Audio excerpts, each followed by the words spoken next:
you have people? Yeah, I got people. He's got to do it all, right? He's got to do it all.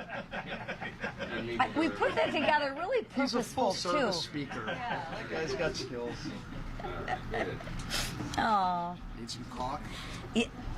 Well, good morning, everybody. Good morning. Today marks 100 days of President Trump's second term, and I am honored that he has chosen to celebrate in my home state of Michigan. There's no better place to celebrate 100 days than in Macomb County, Michigan. The first 100 days proves that we are headed in the right direction, the direction in which 77 million people voted for. Just look at the White House lawn today. Pictures of violent, illegal aliens that Biden let into our country. These rapists, murderers, and child molesters have no home here in the United States of America. And guess what? There's room on the White House lawn for a lot more of them. And that's what the American people voted for. And we are going to keep going until every single one of them is removed to make our streets for Americans safer. Thankfully, there's a lot less of those illegals coming in now, because apprehensions at the border are down 94%. And Border Patrol averaged the lowest daily nationwide apprehensions in history. President Trump is taking action, and Congress is passing border security bills. We've sent a message. The border is closed. Now, on the other hand, Democrats' message is open borders and literally putting violent MS-13 gang members before the American people. That's their message. Look no further than their recent trip to El Salvador, one of which was funded with, yes, taxpayer dollars. Instead of meeting with their constituents, Democrats catered to MS-13 gang members. Not the family of Rachel Morin or the family of Lincoln Riley. No. They would rather have MS-13 gang members who entered our country illegally brought back to the United States. That is the Democratic Party. Own it. On numerous occasions, they have sided with violent illegal aliens and gang members. Democrats are doubling down on their failed agenda. Why? Because they have no plan, no vision, and no leader. Or maybe they do. Maybe their next leader is in MS-13. Meanwhile, House Republicans, we have our leader. And that leader is our president, Donald Trump. He's unleashed American energy, taken out terrorists, and restored common sense by protecting women's sports. And he's achieved all of this in his first 100 days. Now, turning our attention to our business and our work this week, committees have been instructed, and we will begin to pass pieces of that one big, beautiful bill. We will identify savings and investments that will make America secure and competitive. Now, as we continue our committee work, I encourage you to watch the markups very, very closely. You will see Democrats go on the record supporting the largest tax increase in American history. Benefits for illegal immigrants and violent gang members, because that's who they support. And Democrats want the destruction of American energy and the American energy industry and the good paying jobs that come with that industry. And before Democrats begin their fear mongering, which we know they'll do, let me be clear. The only cuts that this bill makes are to the waste, the fraud, and the abuse that are in their bloated bureaucracy. And somehow, Democrats will have a problem with those. They ignore the fact of what the American people want. The American people want lower taxes. The American people want good paying jobs. They want a safe and secure and most of all competitive America.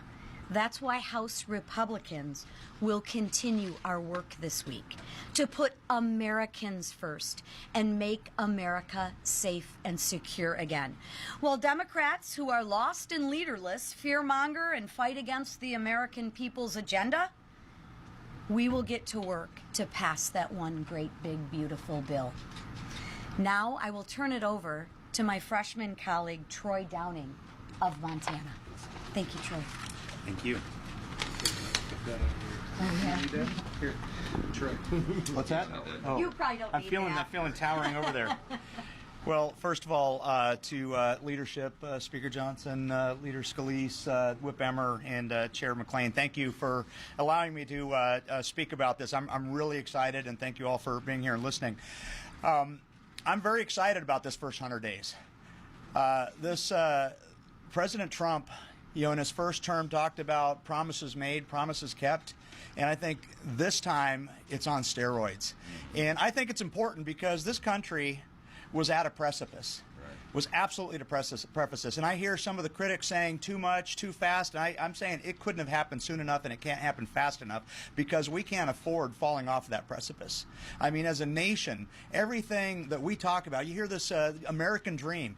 That's being squandered, has been squandered. That brass ring is getting farther and farther away, and the policies of this president have started to pull that back in everything that he's doing, in helping with the economy, in tax policy, in having trading partners trade fairly with this country, which is something that's overdue. Everything that's happening right now, securing the border, is all going to come back and bring that brass ring back that is that American dream. And I'm really, really excited about that. 140 executive orders.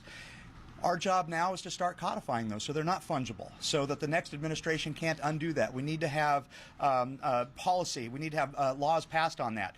I'm looking at the investment. Everybody's talking about the trade policies. What has that resulted in? In just this first 100 days, we got $5 trillion being expected to be reinvested in this country, 451,000 jobs. I mean, talk about giving you an ability to rebuild that American dream. I mean, we are on that path. We're looking at gas prices down 6.3%. Earnings on all private sector employees grew 1.4%. Doge. I mean, so many of us are shocked at what they were uncovering. $160 billion, and that comes to about $1,000 per taxpayer in waste, fraud, and abuse that's being crawled back. And it can't happen soon enough. And the other thing that affects my district, affects this entire country, is that invasion at the southern border. And we have seen a stop to that almost instantly. Only 9 illegal aliens were released in the United States since the president was sworn in. That's a 99.99% decrease. I mean, as I said, this couldn't happen fast enough. I believe this country was at a precipice. I think the president is delivering on his promises, and this conference is ready, willing, and able to start codifying this into law so that it continues to claw back everything that is the American dream, everything that's great about this country, and I'm happy to be part of that team. Thank you. Whip. Great job. Oh, oops. President Trump's first 100 days in office can be described in 4 words. Promises made, promises kept. Thanks to President Trump, the border is more secure than it's ever been, and criminal, illegal aliens are off our streets and out of our country. Under President Trump, American energy is being unleashed. Domestic production empowered, and historic investments have been secured. We've seen waste, fraud, and abuse in the federal government exposed and rooted out like never before. And common sense has replaced the woke nonsense that had saturated our government and way of life. President Trump has moved at a record pace to bring America back from the pit the Biden administration left us in. With Joe Biden in office, our nation endured the influx of millions of unvetted illegal aliens, criminal aliens, from all over the world into our communities. American businesses were held back by an expansive regulatory state, and policies that lacked truth and disregarded reality put our children and families in jeopardy. But no more. The American dream is being renewed, and the American people can once again be prosperous, safe, and free. But to keep this train going, Congress must act. Our members are hard at work crafting a reconciliation bill that will deliver President Trump's America First agenda for our great nation. And we won't rest until we get it done, because failure is simply not an option. And I yield to our leader, Steve Scalise. Thank you, Whip. Well, anybody who's been following since the day President Trump took the oath of office for this second term knows that President Donald Trump has been working nonstop at a feverish pace to deliver results for the American people. I don't think we've seen a president in 100 days get more things accomplished, follow through on more promises to get this country back on track. And we're only 100 days in. Obviously, the things that we've been working with this president on are really going to be starting off in a much bigger way with this one big beautiful bill. The budget reconciliation process formally starts today with the reconciliation bill. 7 committees go to work this week. Next week, another 4 committees will continue doing that important work. And this has been about a year in the making. This is not something that happened overnight. All of our committees have been meeting both individually. We've been meeting with the president for about a year to get to this moment and start delivering on those things that we all ran on. These are not just campaign promises that Donald Trump talked about on a campaign trail. This is also something that House Republicans said we would do. We said we would prevent a massive tax increase on American families. If Congress takes no action, there would be a $4.5 trillion tax hike on families.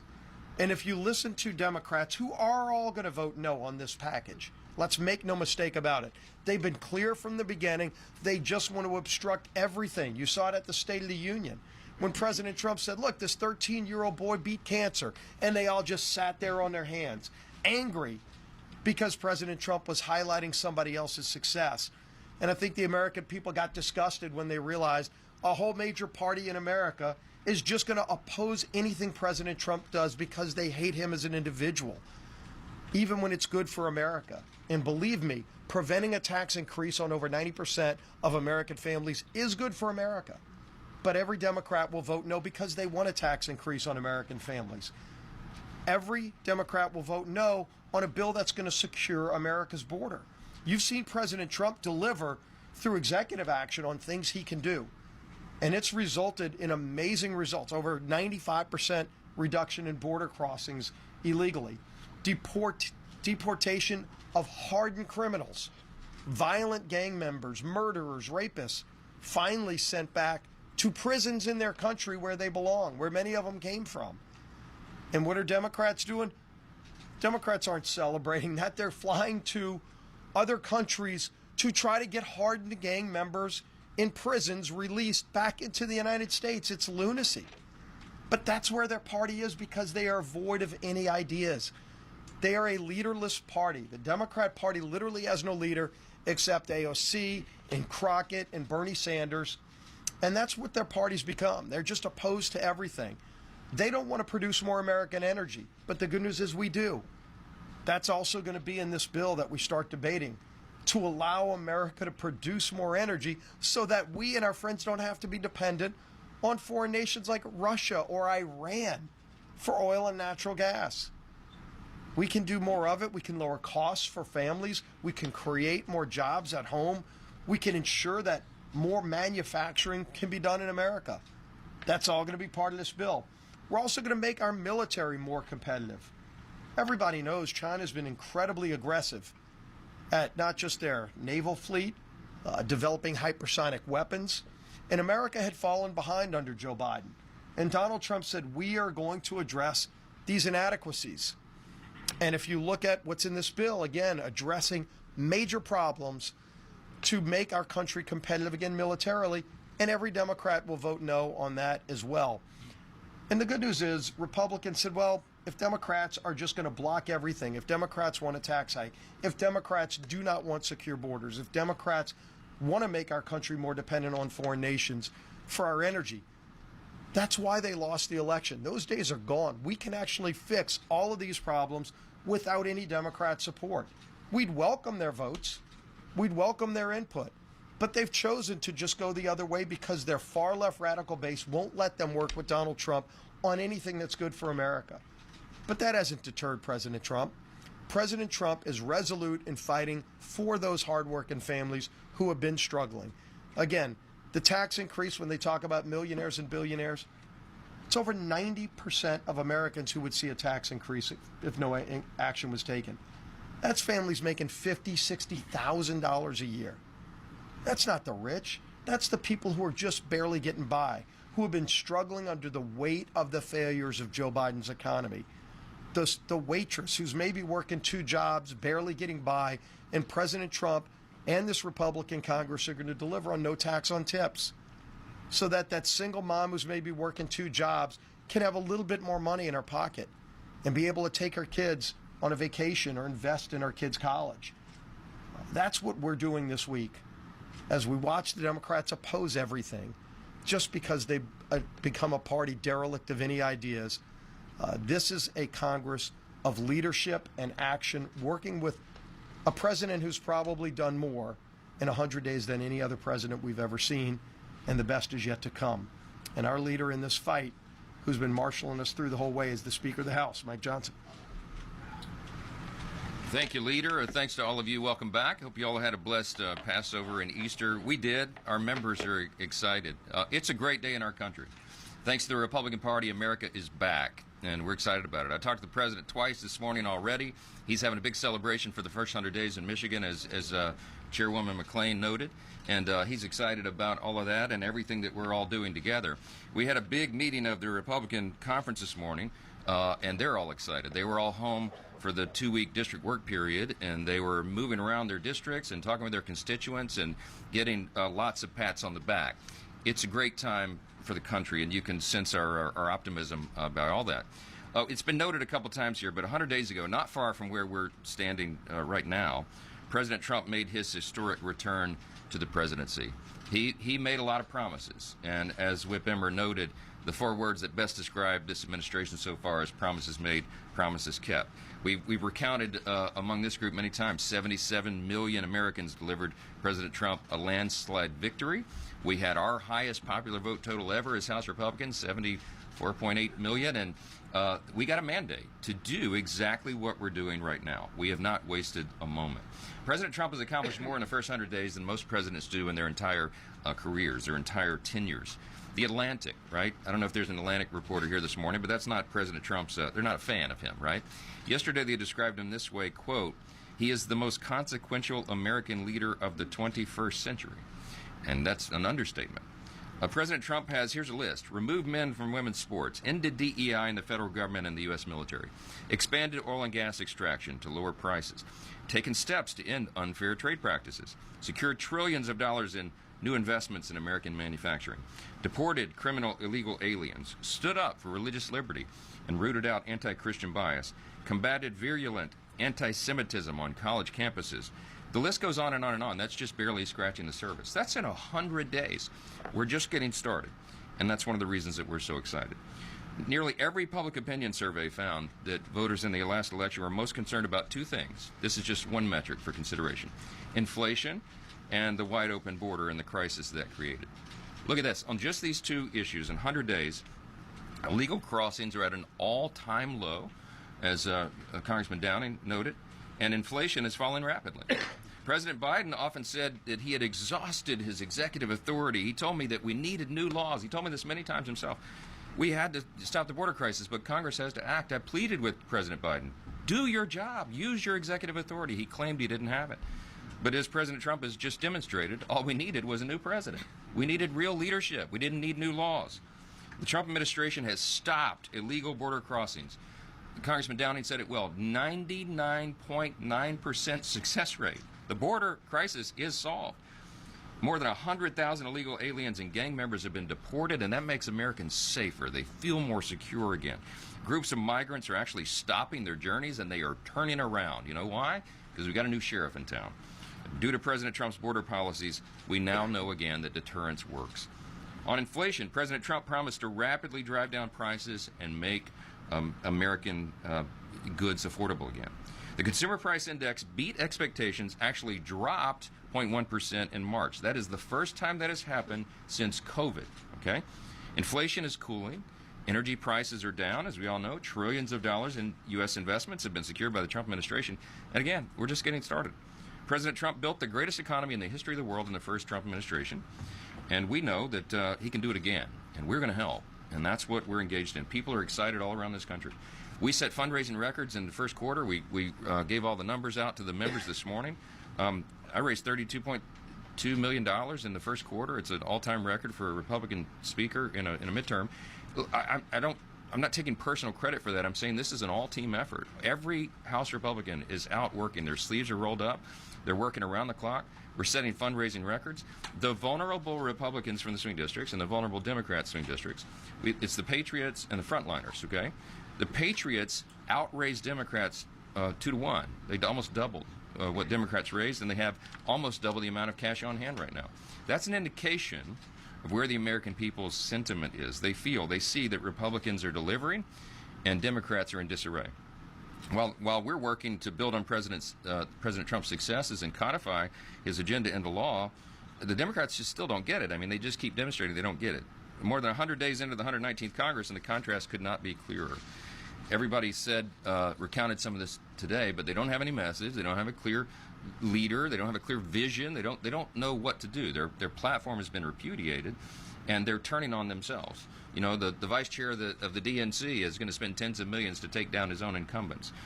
That shows you where they are. They've resorted to cursing and shouting and outrageous political stunts. Their approval ratings are in the low 20s. Their most vulnerable members got outraised 2-1, as I mentioned. And it just goes on and on. I two polls I just want to highlight, and then we'll go to your questions. There was a poll that came out I think a little over a month ago. It's Quinnipiac, and I think it's the most telling poll of the first 100 days of this Congress. But I got the graphic in front of me. It was Politico published it. Lots of people talked about it. The headline says Democrats face historic discontent with the base. Now, what they did was they polled Democrats and their approval of their own party and Republicans' approval of their own party. I mentioned this before, but Democrats are underwater 9%. They have a net negative 9% approval rating in their party, whereas Republicans in Congress are enjoying a 69% approval rating. Okay, so that chart is stark. It's the largest chasm between the two parties in history. It's the highest marks we've ever gotten and the lowest they've ever gotten. It tells you where they are. This morning, CNN has a new poll. Getting you a nod right there on the front row, right? Republicans' view of GOP leadership, 78% approve. Thank you, CNN. 21% disapprove, all right? Democrats' view of Democrat leadership, 42% approve, 57% disapprove. Stark contrast between the two. And one of the most baffling political displays that we've ever seen, congressional Democrats used their district work period to fly to El Salvador and provide comfort to a wife-beating MS-13 gang member who entered the U.S. illegally. I mean, it was a shameful performance, and I hope their constituents do not forget it. We won't. And we reflect on the first 100 days of the Trump administration. It's very clear which party is fighting for the American people, for a stronger and safer and more prosperous America, as Leader Scalise just said. We're happy to be here, and we're happy today. You can probably tell. Take your questions. Yes, sir.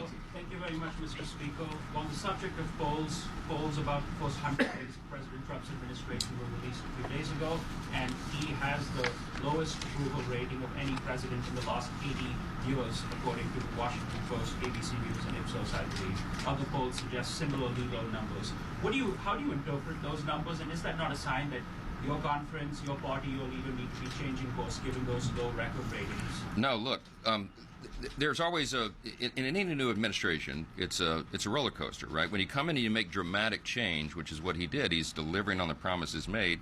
There's some bumps along the road. We're changing everything. As we said, when President Trump was running, I told him and we told our own voters he could be the most consequential president of the modern era. Now the media is, all of you are acknowledging that is true. By extension, we can be the most consequential Congress as well, because we quite literally have to fix every area of public policy. The last 4 years was an absolute unmitigated disaster, and we got to fix it all. So when you're doing that, it's disruptive in a way, and in the early initial people, they have an emotional reaction sometimes for the big changes, but what they're seeing and what the real polling is showing is that they understand that we're headed somewhere. This is out of the gates, all these big achievements that we just recounted, and I said we're just getting started. The reconciliation bill is the big chunk of this. The vehicle through which we will deliver the America First agenda is this big, beautiful bill, which is why we call it that. The president's approval rating is better than it was in 2017 when he got started, right? Because people trust him. The thing about President Trump is he's had an administration. This is not a new thing. People remember. It's hard to remember. It seems like it was 20 years ago. But right before COVID, we had the greatest economy in the history of the world. There's been a little question and concern about, the rocky start, some of the stock market, some of the tariff policy and all that. But right now, even today, people are beginning to see the dust settle on that. They understand there was a master strategy behind this, and they're seeing the results. We're going to have 100 countries, by some accounts, and maybe higher, renegotiate their trade policies with America because of what President Trump did. He's the only leader bold enough to have done that. And that's going to be a net positive, of course, for all the American people. It's going to be more fair for us.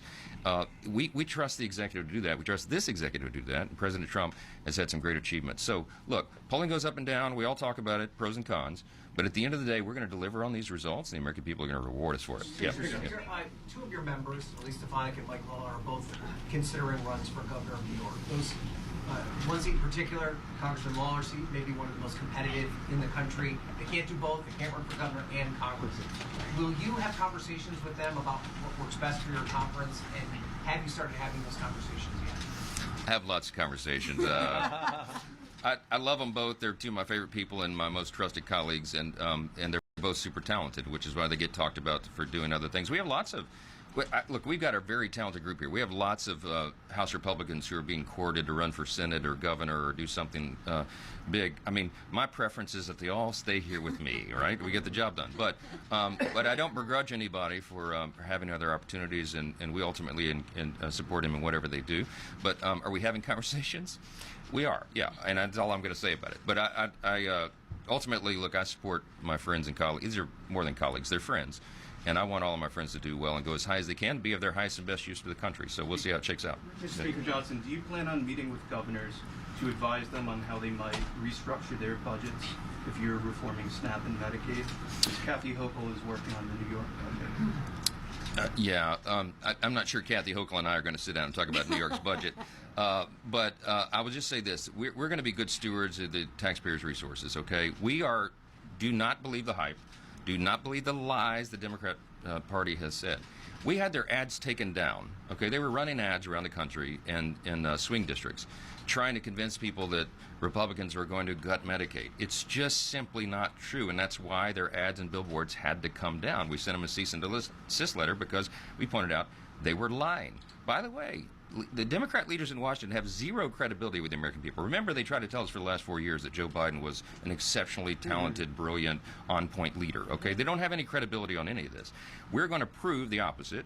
The committee markups, as Leader Scalise noted, we have 7 committees marking up components of the big, beautiful bill this week. We have 4 others next week. That third week that we return, the Budget Committee will merge all that together into the one big, beautiful bill, and you will see the results. We are going to preserve the programs. We're not gutting Medicaid. We're going to reduce fraud, waste, and abuse, which every single American should be applauding. The Democrats should as well, but they're not allowing themselves to do it. And we're going to make sure it works better. We're going to preserve the program, not cut it. It's exactly the opposite of what the Democrats are saying. So the states will adjust to all these things, and we will make sure that the people who need these benefits and rely upon them are protected. Okay, that's the whole thing. Yeah. Apologies for a wonky tax question. One of the big concerns for some of our investors and Bloomberg readers is the tax treatment of carried interest. The president wants to change that. What are your views on that? I've listened to the discussion, a very thoughtful discussion back and forth amongst interested parties, and I'm not going to forecast where that comes. I mean, I know. Look, I'll say this about our Ways and Means Republicans: they have put in, I mean, literally scores of hours down in the basement with the whiteboards, gaming out the very ideas and making sure that we make the right choices. You'll see a lot. That markup will be very telling on that. But they've come to a consensus. I'm not going to get out in front of them before that's discussed and released in committee. But we've heard from interest groups around the country, and we want to do right by them. I think at the end of the day, I think what's going to be great about this legislation, the reason it's going to be so consequential, the reason it's going to be the biggest legislation, I think, in many decades that Congress has passed, is because not only are we going to give everybody a tax break, right? They're not going to have the largest tax increase in U.S. history at the end of this year. It's going to help hardworking families. It's going to be turbo boost to the economy, because I think this will send a message of stability to the markets, the bond market, the stock market, investors, job creators, entrepreneurs, that they have their tax rates permanent and solidified. They know they can plan accordingly, and that people have more money in their pocket to spend on their own families and their own needs and obligations. That's going to be good for everybody. And I think when it comes to this, I think all boats are going to rise again. That was the net result in the first Trump administration, the greatest economy in the history of the world, because we did thoughtful tax policy and we did real regulatory reform. Right now, as Congressman Downing said, both those things are on steroids. And you're going to see this result in spades, and people are going to see it and feel it. And by the way, they're going to feel it before the midterm election in 2026. So that's another big thing. Last one. You inserted a provision in a rule to block efforts to target Trump on tariffs, and now you've done the same to prevent resolutions of inquiry, including this probe into Pete Hegseth, as you said, Signal. Why are you using the rules of the House to effectively protect Trump rather than let the House work its will? No, we're using the rules of the House to prevent political hijinks and political stunts, and that's what the Democrats have. As I mentioned, no leader, no vision, no platform. All they have is obstruction. They're trying to target. They showed us over the last 4 years, the last 8 years. They used lawfare. They used conspiracy theories. All these political weapons to just go after the president and make his life miserable. That's not what the American people voted for. That's not what they deserve. We can do better. So we're preventing this nonsensical waste of our time. We don't have time to waste. We got to, as I mentioned, we got to fix every. But as we've discussed many times in this room, the executive branch has the constitutional and appropriate legal authority to address unfair trade practices with other countries. That's exactly what President has been doing, it is doing, and the results, I think, are going to be obvious at the end of this. We have to give them the runway. This is not a separation of powers concern at all. Congress has a role to play, but so does the executive, and I think everything they've done thus far has been entirely lawful and appropriate, and that's what our policies reflect. So we're going to continue to do that, and I think the American people are going to see the result at the end, and they're going to be quite satisfied by all this. So we got to. Can you give a quick timeline on reconciliation? Yeah, I'll just say this: we're sticking to our plan. We had a big 6 meeting yesterday with Secretary Bessent and Kevin Hassett at NEC. Senator Crapo, who's the finance chair over there, Leader Thune, I, and Jason Smith, Ways and Means chair. And we had White House folks there as well. And what we discussed was the timeline. As the Treasury Secretary Bessent has said a few times, he gave us credit for moving this so aggressively on this calendar. I'm really glad that we did, because we got to deliver this in economic relief for the American people quickly. We've got to codify all this. We are on track to pass the bill out of the House, as we've said from the very beginning, and get it over to the next stage by Memorial Day. Now, I don't know how long the Senate's going to take to do their piece, but I was very encouraged after the meeting yesterday, frankly. Leader Thune and Senator Crapo are on point. The Senate Republicans have been working very hard together. We got almost a year head start on them on this process, so that explains the sequence of events. But we're going to get it done by Memorial Day. Senate over there, they take a few weeks to work through that. We merge this together, we get it to the president's desk quickly for signature. The Secretary Bessent said yesterday, a big celebration by July 4th. I hope it happens much sooner than that. And we're going to keep pressing aggressively in the House to make sure that happens. Thank you. And a debt limit included in that? Yes.